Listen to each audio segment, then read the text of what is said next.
বিএনপির নেতা মোশারেফ, তার বাচ্চু, নীরব, মোলা উস্কুনির, রাশেদ, মাহিম বিল্লাহ, তারপর নুরুল্লাহ, রাজীব, রফিক, তারপরে আরো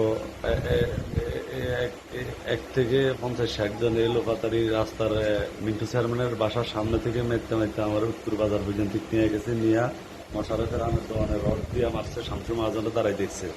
আরো এরকম হাজার মানুষ টাকা দিয়েছে যে আমি এসবিতে চাকরি করি, আমি পুলিশে চাকরি করি, আমি আমি লীগের সমর্থক করছি নাকি, আমি নাকি ছাত্র হত্যা করছি। আমি তো এসবিতে তো কোনো অস্ত্রের কোনো সেকশনে নাই। এই নিয়ে কেন্দ্র করে আমার মোবাইল নিয়ে গেছে 3টা, মানি ব্যাগ নিয়ে গেছে, আরো টাকা পয়সা নিয়ে গেছে 3,70,000 টাকার মতো।